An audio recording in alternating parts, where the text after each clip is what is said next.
Beauty and the Beast. Once upon a time, a young prince lived in a giant castle. One cold night, an old beggar arrived and offered him a rose in return for shelter. He sneered at her gift and turned her away. Suddenly, she transformed into a beautiful enchantress. Then, she turned the prince into a hideous beast. The enchantress also changed the castle's servants into enchanted objects. She left behind a magic mirror and the rose. For the spell to be broken, the prince would have to fall in love, and earn that person's love in return, before the last petal fell. In a small village nearby lived a beautiful young woman named Belle. As she entered the town bookstore, the owner gave her a book as a gift. It's my favorite.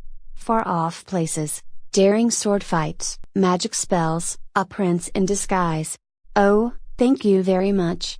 Belle rushed outside, reading as she walked. Soon, a hunter named Gaston walked up to her. He grabbed the book from her hands. It's about time you got your nose out of those and paid attention to more important things like me. Then Gaston's friend LeFou approached. He began to insult Belle's father, Maurice, who was an inventor. My father's not crazy. He's a genius.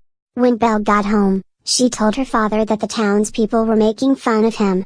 Don't worry, Belle, my invention's going to change everything for us. Maurice was hoping to sell his latest creation at the town fair. He hopped on his horse, Philippe, and headed into town. But Maurice got lost, and he and Philippe ended up in a dark, misty forest. All of a sudden, a pack of wolves surrounded them.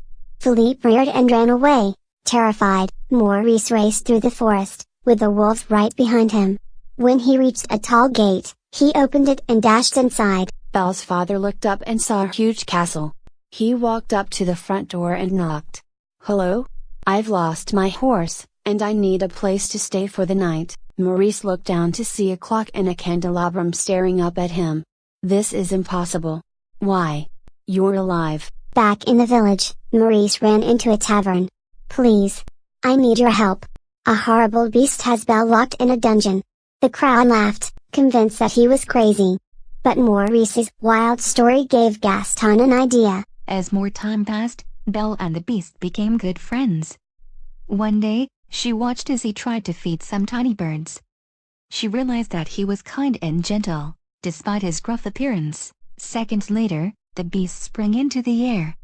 Belle had told the beast that she loved him, which meant that the evil spell that had been cast on him, and all of the household staff was broken. The beast transformed back into a handsome prince. Belle, it's me. It is you. True love had broken the spell, and Belle and the beast lived happily ever after.